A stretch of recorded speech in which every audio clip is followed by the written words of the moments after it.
Hey, everybody, you're watching this because you're either part of the Life by Design community in some way, shape, or form, or you're contemplating becoming a part, or you've received access to this in some way through a workshop and you just want to know what these next steps are, specifically around the Life by Design Essentials. So that's what today's training is about. I'm Dr. Jamie Richards, CEO of Life by Design with 100 plus locations worldwide, and specifically the Life by Design Center in Chatham-Kent. What are the essentials? The essentials are nutrients that need to be ingested for the most part, and we'll talk about that, to meet the needs of your body. Now, we really strongly advise an Eat by Design strategy, which is a real food first approach, adequate protein, necessary micronutrients, all the good macronutrient-based foods, protein, fats, and carbohydrates, to the degree that they meet the needs and the goals that you have. And so if you've been to Eat by Design or you've watched the Eat by Design workshop, you've already learned more about that, and maybe you haven't had access to that yet, and you will learn those things at that point. Right now, we're talking about how do we fill in the gaps. This is really what the essentials are, is they're meant to fill in the gaps. So let's talk about this process and why.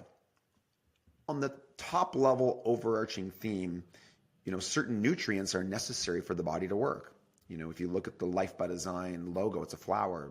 When a flower has all the things it needs, or a plant has the things it needs, soil, sunlight, nutrients, carbon dioxide, and you don't have a foot on the stem, there's no obstruction, its natural inborn state is health. And so it grows in this beautiful way. We need the building blocks in place, and nutrition obviously is one of those building blocks. We need to be sufficient in all the pieces that the body needs. And in our current lifestyle, some of those things are more difficult to get. Now, you take vitamin D as an example, which we'll talk about. You could go in the sun, you could have 50% of your skin exposed during certain times of year without sunscreen, and your body would make adequate amounts. But your vitamin D production is based on lots of specifics. How much sun exposure you're getting. Are you on medications, not on medications? Do you have sunscreen on? What's the color of your skin? Those things play a role. If you would have gone back thousands of years, the access to vitamin D would have been much easier. Just that was the body's genetic expectations, if you will. But as lifestyle has changed, our ability to get vitamin D has changed. And so now we're adding that in many cases. And so that is true for a lot of the essentials. In an ideal world, it would be easy to get access to all of these just through our diet and what we would eat, and just living a healthy life and lifestyle. But as things have changed in terms of our modern civilization, we don't have access to those. And so what ends up happening is, and I want to talk a bit about the inflammatory process, because I think this forms a good foundation for understanding one of the mechanisms by which the body heals and why many of these building blocks play a massive role. We often think of food and diet in terms of weight loss and fat loss, but that's only a part of it. There's so much more to it than this. In fact, I'd be more concerned about my overall health and function of the cells in my body versus being at a 10% body fat. So number one, inflammation is good. It's purposeful. There's a reason why our body creates inflammation. The flip side of that is chronic unresolved inflammation is bad. And so it's like a safety pin. It goes back and forth between the two. So our body creates an inflammatory process. Immune cells are released, and it's part of the healing process in response to lots of things, whether it be foreign invaders or internal stresses. The body does its job. And so over the course of hours and days, the body resolves that inflammation, right? Think of it as making inflammation on purpose, resolving it, making it, resolving it. But what happens in so many cases, and it's so rampant today that it's one of the most studied areas in health, and that is the chronic inflammatory process.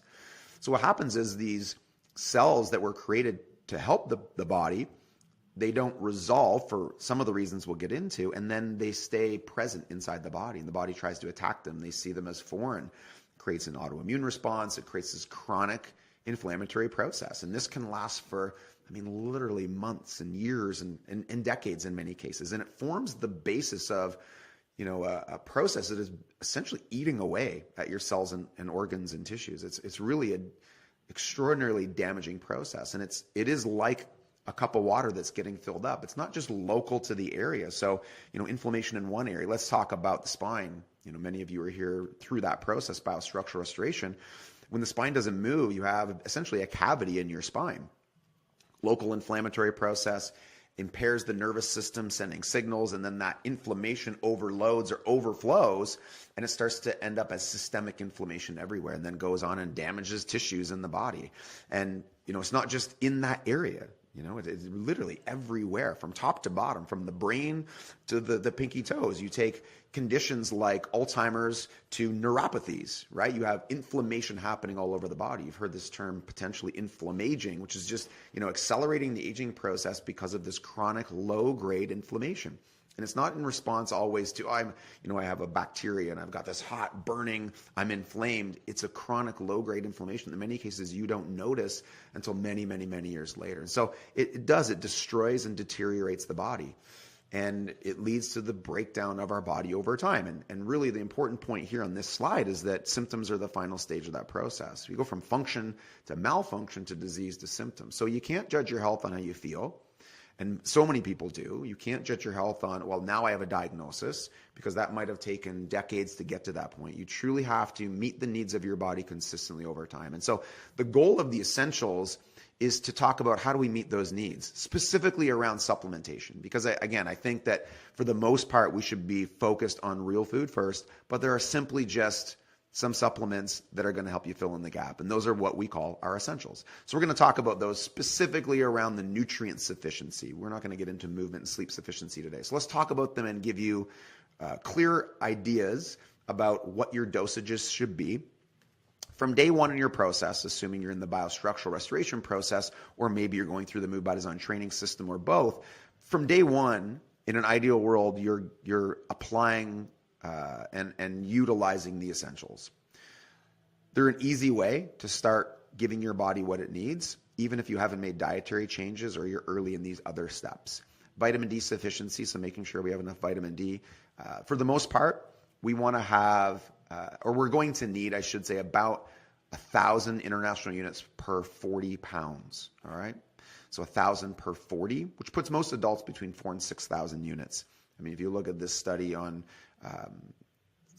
women who were able to move their vitamin D concentration from 20 to 60 nanograms, or the randomized control trial, the groups who had 60 versus 20, has an 80% reduction in breast cancer. So again, we're just talking about the importance of vitamin D in many, many systems: immune system, bone growth, the inflammatory resolution pathway we're talking about here. So for kids, an easy one, again, 40 pounds, 1,000 international units. Put another way, 35 units per pound of body weight. So somewhere in that range, kids are going to be about 1,000 units. Adults, are going to be up 4,000, 6,000 units. Now, in an ideal world, you'd measure and take blood work and see what your blood level of vitamin D is, and we can give you some feedback on that. That's the really only true way to know, but where it falls is about 1,000 international units per 40 pounds of body weight. The next one's vitamin K2. K2 is produced in the gut. When we talk about the essentials, understand that the body does make some of these, but it's difficult to get them in adequate amounts based on lifestyle, all right, based on just certain factors around our health. So we have found these 6 essentials to be the ones that are most often missing, that are the biggest needle movers. So it's not that other things may not be missing, but to the degree that they're missing in relationship to what they actually do and how important they are. So in this case, vitamin K2, very important in the distribution of calcium. So when we take calcium into our body, important in the distribution of calcium into the hard tissues of our body, so the bones, as an example, versus getting calcium and then it ends up going into the soft tissues. So if you look back, at this point, it may be a decade or two ago, huge increase, people taking more calcium. I need calcium supplements, need healthier bones. And what was happening is through calcium supplementation, the calcium was ending up in the arteries, and we're seeing an increase in cardiac risk or heart attacks. And so we recognize that K2 is important. It often now comes in vitamin D. We don't pair ours together, but there's an interaction between those two. So dosage-wise, you're probably going to be around 200 micrograms, I believe, at the time of recording this video. Again, you're going to see a sheet that has all the dosages on it, but whatever that dosage is, it's going to be in that range. If you're using a dropper, it may be 4 drops or 2 drops, somewhere in that range, 200 to 400 micrograms, I think it is. The third one is omega-3s. Such a huge fan of omega-3s to the degree where, we've switched our current omega-3s where they actually have vitamin D in them. So depending on when you're watching this training, the omega-3 fats are a combination of 3 important fats, EPA, DHA, and EPA, DHA, and DPA fats. And those fats play a role in, you name it, but cellular regeneration, cellular healing and repair, the inflammatory process, immune system, cardiovascular function, often through the inflammatory process. They're part of the phospholipid layer, so the cells, your cell membranes are made of omega-3s. So where do we find these? Healthy animal products are a great one. Fish, if we can get fresh fish, that would be better than farm raised, higher omega-3 ratios that way. And so these omega-3s are really helpful. Could we get them without adding a supplement? Possibly, but it's difficult.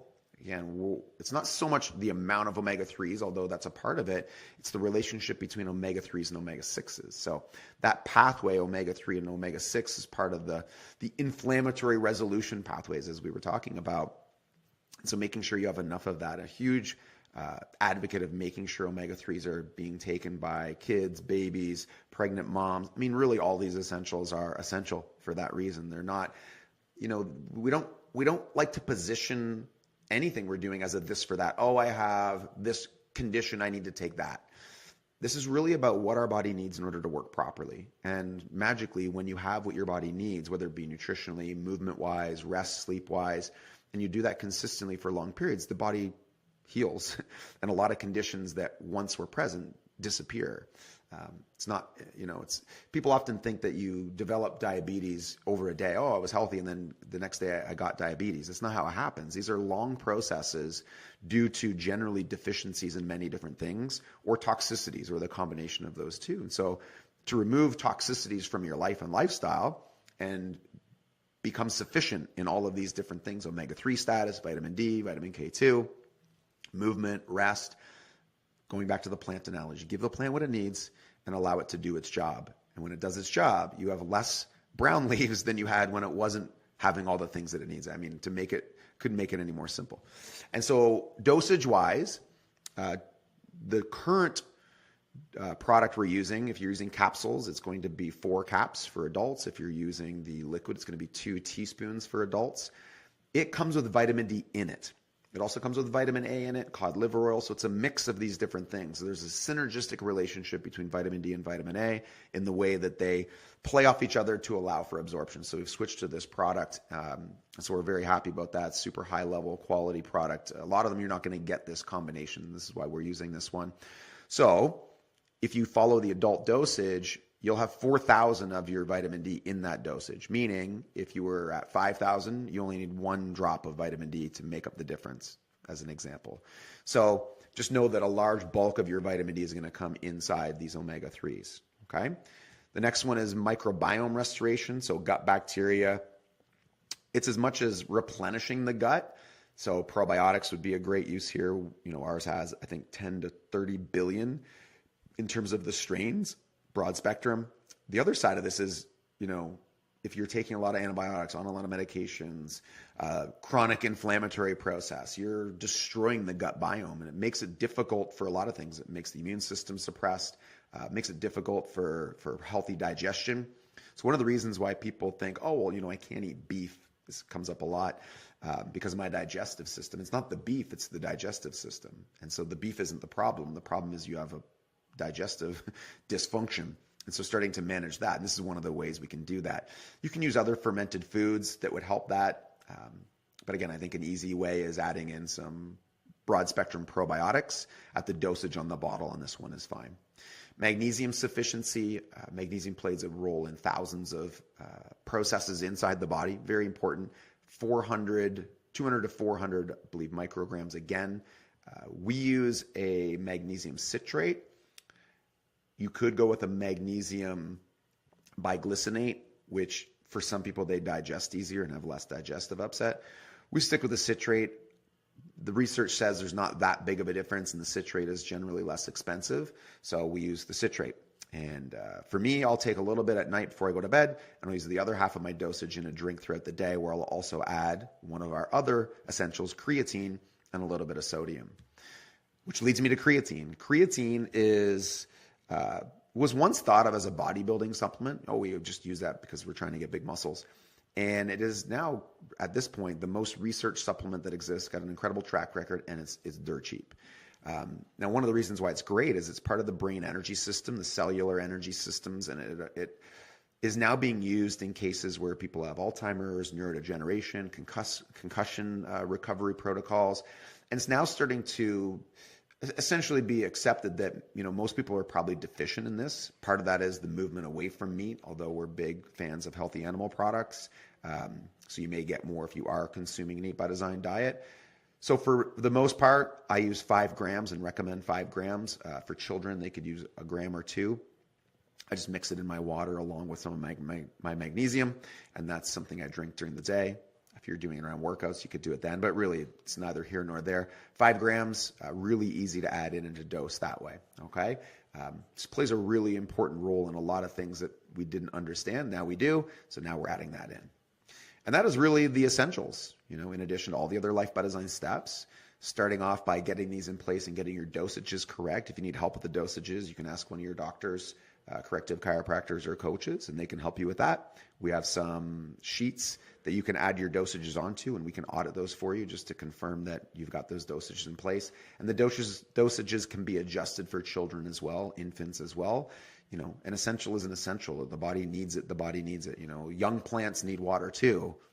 Young plants need carbon dioxide. It's the same. And try to get that across to patients and community members that the steps involved in your Life by Design blueprint don't change based on your age. I mean, dosages might, application of, let's say the Move by Design training system may have to be modified based on your age or your ability. Your corrections to your spine are often modified based on your age or the health of your spine, but it doesn't change the need for what those individual strategies are working towards meeting.